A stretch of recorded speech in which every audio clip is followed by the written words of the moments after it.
माँ तू सबसे प्यारी है, माँ तू जग में न्यारी है। माँ तू सबसे प्यारी है, माँ तू जग में न्यारी है। अपने आंचल में रखना, अपने आंचल में रखना। हमें वरदानों से भरना। माँ तू सबसे प्यारी है, माँ तू जग में न्यारी है।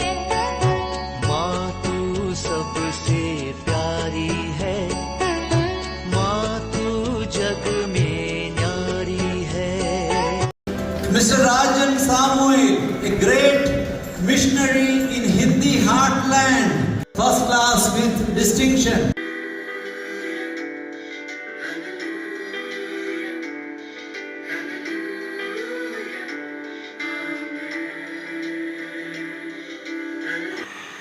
पिता, पुत्र और पवित्र आत्मा के नाम पर आमीन। आप सबों को जय यीशु। हम लोगों ने कल के बाइबल कोर्स में शैतान को और उसकी शक्ति को देखा, चिन्ह चमत्कार दिखाने वाले, और शैतान का 3 रूप को, उस पंखदार सर्प, समुद्र से और पृथ्वी से निकल करके आने वाले वो भयंकर उस पशु, और उसके द्वारा करने वाले चमत्कार, चिन्ह, चंगाई, और उसकी ओर आकर्षित होकर के दुनियाई लोग उसके फॉलोवर बनना, उसकी आराधना करने के विषय में। यदि कल का क्लास उस शैतान के आराधक लोगों के विषय में, आज का प्रकाशन ग्रंथ अध्याय 14 के अंदर हम लोगों को मिलेगा मेमने और उसके फॉलोवर्स, अर्थात ईसा मसीह और उसकी कलीसिया, उसके संतों के विषय में आज हम लोगों को पढ़ने के लिए मिलेगा। यहाँ पर विशेष रूप से उस मेमने के विषय में और 1,44,000 का एक संख्या, पहले भी हम लोगों ने उसको देखा, उसका अर्थ समझा।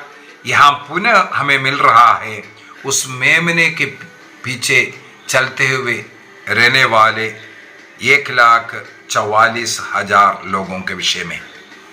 अध्याय 14 का वाक्य 1 से लेकर के 5 तक इसके विषय में ही लिखा हुआ है। वो पहला पैराग्राफ पूरा मेमने और उसके अनुयायी, वो 1,44,000।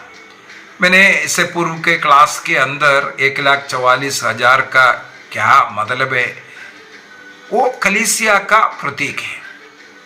चाहे आज जीवित लोग हैं या जो मर कर के जो ईश्वर के साथ है। मैंने बोला था जीवितों और मृतकों का ये दोनों मिलकर के कलीसिया होता है। केवल आज यहाँ पर जीवित लोगों का ही नहीं, बल्कि पहले भूमि से जो मर कर के प्रभु के पास जा चुका है उनका भी। इसका मतलब जो एटर्नल लाइफ में जो प्रवेश किया है, हेवनली लाइफ में प्रवेश किया, उन संत, शहीद और आज जीवित लोग हैं, ये सब दोनों मिलकर के कलीसिया है। तो 1,44,000 की जो संख्या उस कलीसिया की ओर इंगित करता है। और आज के क्लास के अंदर हम लोगों को वाक्य 6 से लेकर के 13 तक का भाग के अंदर 3 स्वर्गदूतों के संदेश के विषय में, और अगला वाक्य 14 से लेकर के 20 तक वाक्यों में 2 फसलें काटने के विषय में, किस प्रकार अंतिम न्याय होगा, इसके विषय में हम लोगों को पढ़ने के लिए मिलेगा। पृथ्वी की फसल बोल करके हेडिंग डाला हुआ है।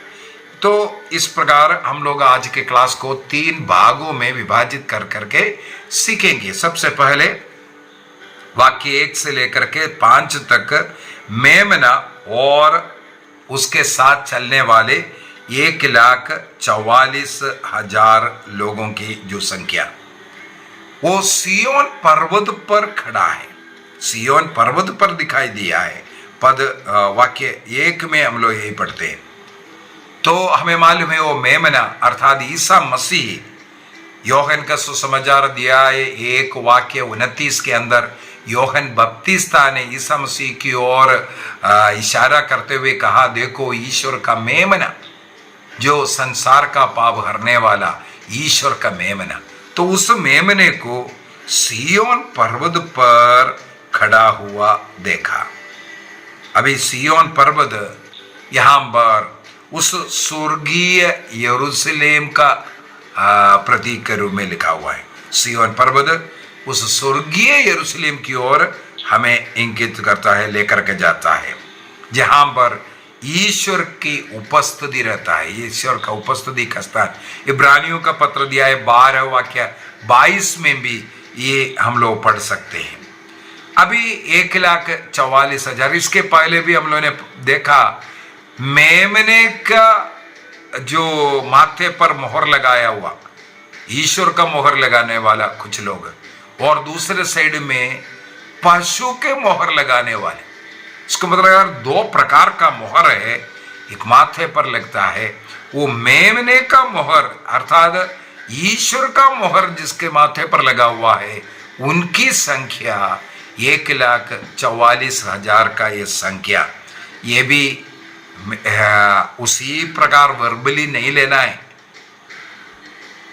1,44,000 उससे पहले वाले क्लास के अंदर मैंने बोल करके दिया था, अनेकों प्रजातियों में, भाषाओं में उनकी संख्या गिन नहीं सकता, इतना अधिक है। उसको दर्शाने के लिए, एक बड़ी संख्या को दर्शाने के लिए ये 1,44,000। इसके बाद एक और मैंने बोल करके दिया, 12 वंश, 12 इंटू 12 इंटू 1000, इसको दर्शाने के लिए इसराइल के 12 कुल की ओर भी ये इंगित है। मैंने ये भी बोल कर दिया। मेमने के 12 शिष्यों के ऊपर उस कलीसिया इस प्रकार 1,44,000 की संख्या से कलीसिया को उसको वर्णन कर रहा है, कलीसिया का प्रतीक के रूप में उठाता है। तो यहाँ जहां कहीं भी 1,44,000 का संख्या देख रहा है, उसको उसी प्रकार नहीं उठाना। हमें मालूम है एम्बर इमैनुअल बोल करके एक शैतानी कलीसिया है, सियोन बोलते हैं। ये झूठे शिक्षक लोग 1,44,000 उनके उस बिल्डिंग के अंदर आने वाला ही वही लोग बचेगा बोल करके सिखा रहा है। यही है गलत। इस प्रकार के झूठी शिक्षा में जाकर के कभी फंसना नहीं। ये केवल एक प्रतीकात्मक संख्या है, जो कलीसिया की संख्या, मेमने और ईश्वर का मोहर लगाए हुआ लोगों का संख्या प्रतीकात्मक है। वो 12 कुलों का, 12 प्रेरितों का, 12 इंटू 12 144 इंटू 1000। मैंने बोला है असंख्य जनता, भाषाओं से जो लोग चुने हुए लोग, जिनके माथे पर पशु का चिन्ह नहीं बल्कि मेमने और पिता का चिन्ह अंकित है, उनको स्वर्ग में जाने का अनुमति मिलता है। प्रकाशना ग्रंथ अध्याय 7 का वाक्य 3 में भी हम लोग उसको मनन चिंतन कर चुका है। अभी वाक्य 2 और 3 को अगर देखें, वहां पर एक नया गीत गाने के विषय में, मैंने तेजी से बहती हुई नदियों के निदाद और घोर मेघ गर्जन जैसी आवाज स्वर्ग से आती हुई सुनी। जो आवाज सुन रहा था वह वीणा बजाने वालों के जैसे आवाज थी। वे सिंहासन और 4 प्राणी एवं वयोवृद्धों के सामने एक नया गीत गाता हुआ। देखो ये नया गीत स्वर्ग से आने वाले आवाज, इसका मतलब ये जो चुने हुए लोगों का गीत स्तुति, उसको वर्णन करके दे रहा है। इसका मतलब जो लोग मुक्ति का अनुभव प्राप्त कर चुका है, उनका गीत, उनका स्तुति, उनकी आराधना वही है। वाक्य 4 और 5 में, 4 और 5 को पढ़ेंगे, वहां पर कौन है ये 44,000 उसका एक विशेषता, कुछ विशेषता लिखा हुआ है। एक दो विशेषता मैं यहाँ से उठा करके बताता हूँ। सबसे पहले लिखा है ये स्त्रियों से अपवित्र नहीं हुए। कई लोग बोलते हैं अनमैरिड लोग, कई लोग बोलते हैं पुरोहित लोग हैं, ये सब सही है, लेकिन यहां पर स्त्रियों से अपवित्र नहीं हुए, ये इसका मतलब है मूर्ति पूजा, अंधविश्वास, अविश्वास, सत्य कलीसिया से अलग नहीं हुए। कलीसिया से जुड़े हुए लोग, पवित्र लोग। कलीसिया से क्यों जुड़ना है? कलीसिया प्रभु का शरीर है, तभी हम कलीसिया से जुड़े रहेगा, तभी हम पवित्र रह पाएगा। स्त्रियों से अपवित्र नहीं हुआ, इसका मतलब यही है पाप के कारण, मूर्ति पूजा के कारण कलीसिया से कट करके आप पाप के अवस्था में नहीं हैं, बल्कि आत्मिक शुद्धता की अवस्था में प्रभु का शरीर रक्त ग्रहण करने वाले, सातों संस्कारों को ग्रहण करने वाले, कलीसिया से जुड़े हुए रहने वाले, उनकी ओर ये इंगित है। इसके बाद वे मेमने के पीछे चलने वाला है। इसके मतलब ईश्वर के नियम के अनुसार कलीसिया से जुड़ करके, कलीसिया जो सिखाता है उसको पूर्णता आज्ञाकारिता में रहने वाले लोग, यही यहां पर इंगित है। दूसरा क्या लिखा हुआ है? अगला तीसरा एक और पॉइंट है, ये पहले फसल के रूप में। इसका मतलब वो ऑलरेडी स्वर्ग में शहीद लोग, संत लोग, इसकी ओर भी ये इंगित है। कैटेकिज्म ऑफ कैथोलिक चर्च 1023 के अंदर जैसे स्वर्ग में ऑलरेडी जो प्रवेश किए हुए लोगों का एक संख्या की ओर भी ये इंगित है। और अगला उनका विशेषता है, उनके मुंह से कभी झूठ नहीं निकलती। इसका मतलब वो सत्य के जीवन जीने वाले, सत्य बोलने वाले। योहन का सुसमाचार अध्याय 8 वाक्य 32 में सत्य, ईमानदारी का जीवन, ईश्वर से जुड़े हुए जीवन, कलीसिया से जुड़े हुए जीवन जीने वालों का। लेकिन झूठ की पिता, वाक्य 40 से आगे 44, ये झूठ का पिता है शैतान। शैतान से, कलीसिया से कट करके जीवन, वो झूठी शिक्षा, अपनी महिमा घोषित करने वाले, अपनी कलीसिया की घोषणा करने वाले, अपनी बुद्धि के अनुसार सिखाने वाले, अपने पैसा, अपना अच्छाई, केवल वही ध्यान रख करके घर चलना चाहिए। इस कारण जो अलग हुए। इसके बाद अगला लास्ट एक और पॉइंट बोलेंगे तो निर्दोष पाए हुए लोग, उसमें कोई दोष। इसका मतलब योहन का पहला पत्र अध्याय 1 वाक्य 7 में और हम देखेंगे, मेमने का रक्त हमें हर पाप से छुड़ाता है। इसका मतलब मेमने के साथ कलीसिया से जुड़े रह करके, कलीसिया के संस्कारों को ग्रहण कर, उसके रक्त के द्वारा शरीर रक्त ग्रहण कर, पाप से दूर रह करके निर्दोष पाएंगे, वे लोगों की संख्या है ये 1,44,000। आगे बढ़ते हैं, वाक्य 6 से लेकर के हम लोग 13 तक अगर पढ़ेंगे, वहां पर न्याय का दिन बोल करके लिखा है। वहां पर हम लोगों को 3 स्वर्गदूतों के विषय में पढ़ने के लिए मिलेगा। 3 स्वर्गदूतों के विषय में। सबसे पहला स्वर्गदूत वाक्य 6 और 7 को मध्य आकाश से उड़ते देखा कर करके जो लिखा हुआ, वो पहला स्वर्गदूत, वो क्या बोल रहा है? ईश्वर से डरने के लिए बोल रहा है। ईश्वर पर श्रद्धा रखो, उसकी स्तुति करो, क्योंकि उसके न्याय का दिन आ गया है। जिसने स्वर्ग और पृथ्वी, समुद्र, जल स्रोतों की रचना किया, तुम उस सृष्टिकर्ता की आराधना करो, ये बोल करके देने वाले, मध्य आकाश से ये बातें सिखाने वाला।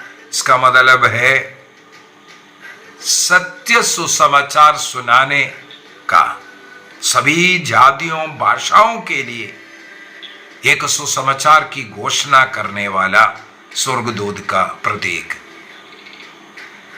कैटेकिज्म 2115 में केवल एक ही ईश्वर है, सृष्टिकर्ता ईश्वर।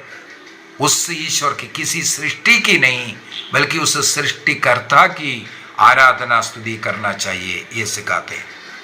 अभी वाक्य 8 के अंदर इसके बाद एक दूसरा स्वर्गदूत आया।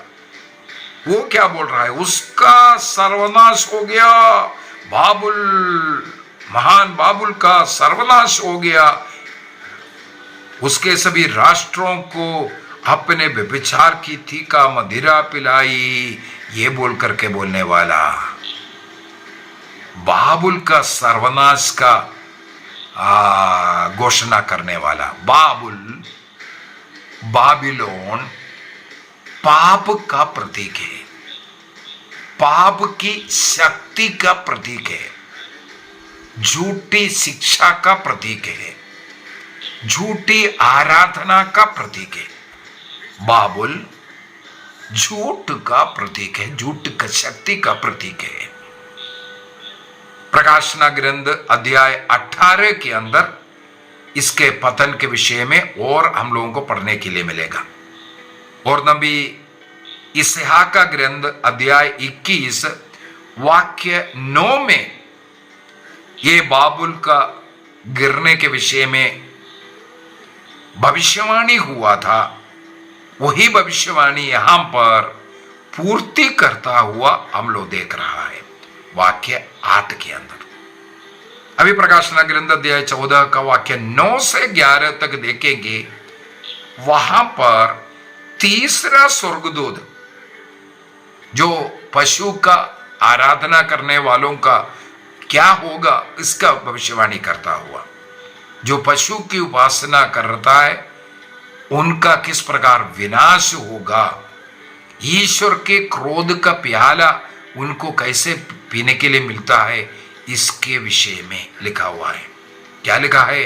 वे दिन रात चैन में नहीं रहेगा, उनको चैन नहीं मिलेगा, उनको किस प्रकार का दंड मिल रहा है, उस दंड की चेतावनी ये तीसरा स्वर्गदूत देता हुआ। इसके बाद वाक्य 12 और 13 के अंदर हम लोग पढ़ते हैं संतों के किस प्रकार धैर्य के विषय में लिखा हुआ है। अब संतों के धैर्य का समय है जो ईश्वर की आज्ञाओं का पालन करते और ईसा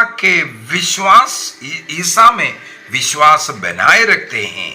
मैंने स्वर्ग में किसी को कहते हुए सुना, लिखो धन्य है वे मृतक जो प्रभु में विश्वास करते हुए मरते हैं।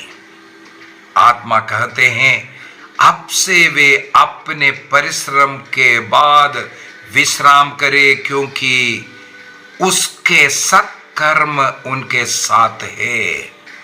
ईसा मसीह का महिमा के द्वारा किस प्रकार क्रिस्त में विश्वास करते हुए मरने वाले लोगों को जो कृपा अनुग्रह मिलेगा, इसकी भविष्यवाणी करता हुआ। कैटेकिज्म 1029 के अंदर स्वर्ग में संतों को किस प्रकार महिमा मिलती है और उनकी उस खुशी आनंद वो परिपूर्णता में कैसे पहुंचते हैं, इसके विषय में सिखाते हैं। वही यहाँ पर हम लोगों को पढ़ने के लिए मिला। अभी भाग तीसरे में जाते हैं। पृथ्वी की फसल, 2 प्रकार का फसल काटने के विषय में यहाँ पर वाक्य 14 से लेकर के 20 तक के वचनों में हम लोगों को यही पढ़ने के लिए मिलता है। पहला फसल के विषय में वाक्य 14 से लेकर के 16 तक का वो पैराग्राफ के अंदर वहां पर हम लोग देखते हैं मानव पुत्र जैसा कोई बैठा हुआ, मानव पुत्र जैसे कोई बैठा हुआ। कहां पर? सफेद जो बादल दिखाई, उजला बादल दिखाई दिया, उसमें बैठा हुआ। अर्थात कौन है वो? ईसा मसीह को बादलों में बैठा हुआ देख रहा है। दानियल का ग्रंथ अध्याय 7 मसीह का अनेकों दर्शन दानियल का ग्रंथ अध्याय 7 के अंदर मिलेगा। उसका पूर्णता यहाँ पर वाक्य दानियल का ग्रंथ अध्याय 7:13 का पूर्णता यहाँ पर हम लोगों को पढ़ने के लिए मिलता है। मानव पुत्र जैसा अर्थात ईसा मसीह का दर्शन, सिर पर सोने का मुकुट है, हाथ में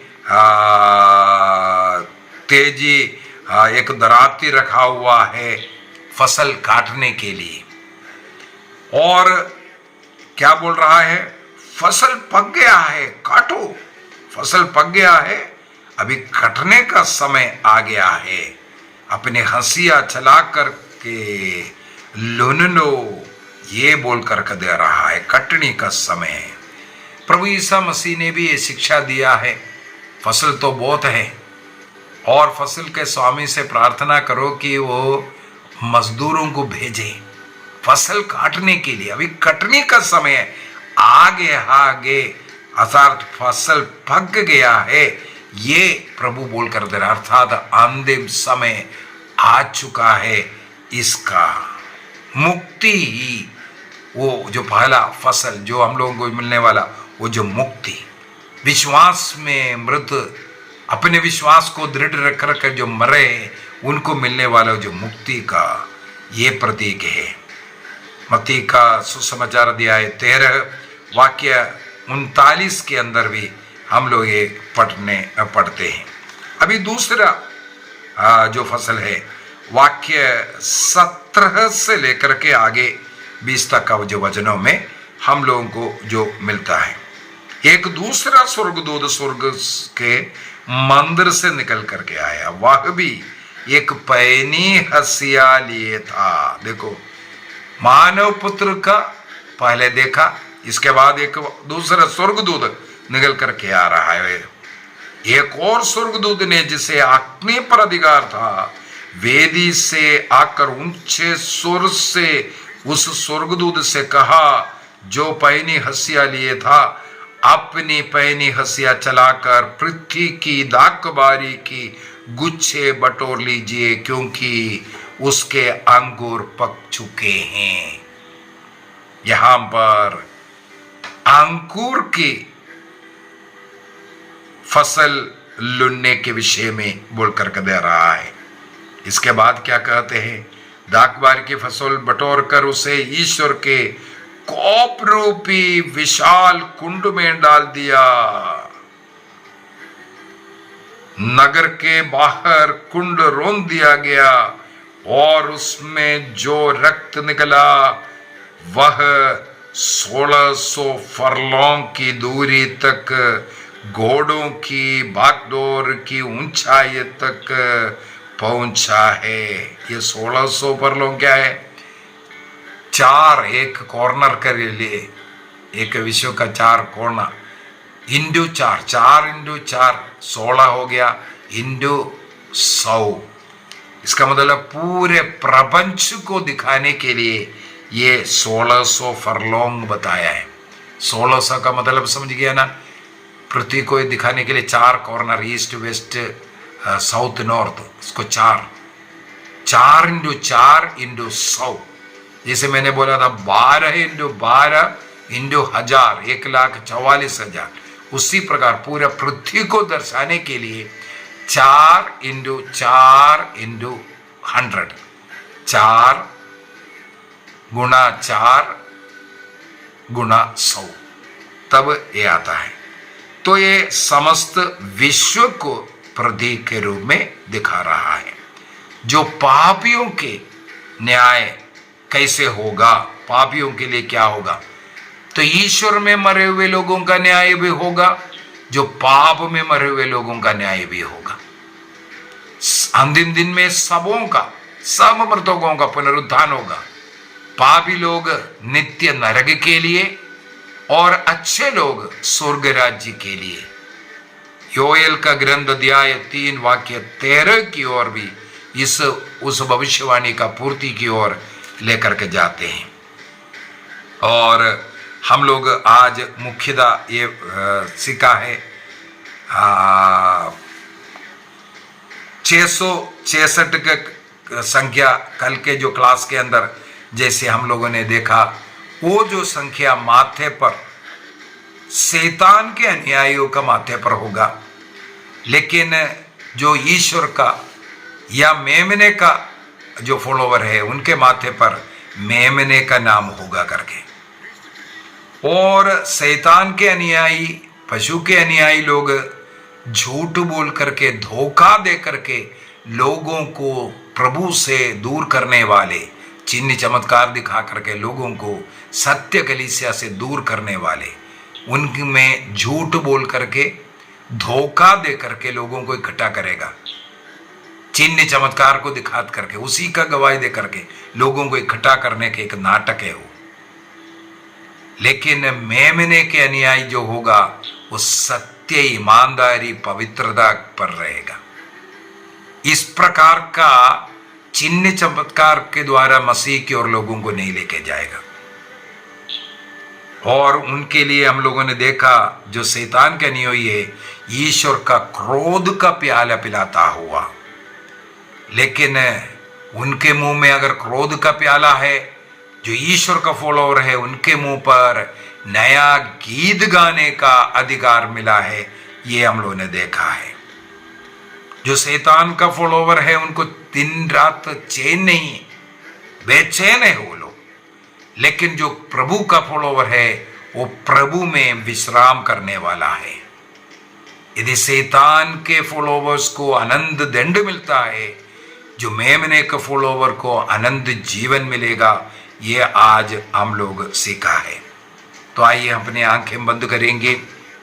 अध्याय 14 के अंदर हम लोग देखते हैं अंतिम न्याय के विषय में। दुनिया दो दलों में बंटने वाला है, ईश्वर का या मेमने का मुहर लगाया हुआ लोग, या पशु के साथ पशु का मुहर लगाया हुआ लोग।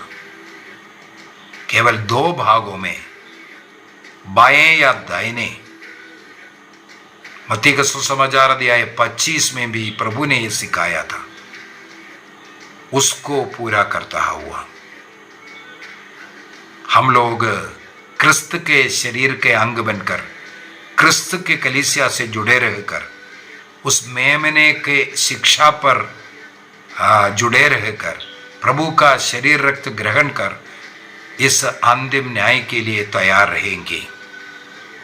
अपने पापों के लिए पाप स्वीकार कर और अन्य संस्कारों को ग्रहण कर, व्यक्तिगत कलीसिया से दूर रहकर नरक दंड से दूर रहेंगे।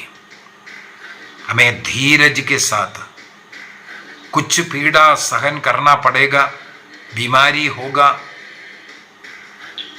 पैसे की कमी होगा, लेकिन धीरज, विश्वास में स्थिर रह करके क्रिस्त के साथ उस अंतिम दिन के लिए इंतजार करेंगे। प्रभु इसके लिए हम सबों को आशीष दे, कृपा दे, पिता, पुत्र और पवित्र आत्मा के नाम पर आमीन। आप सबों को जय यीशु।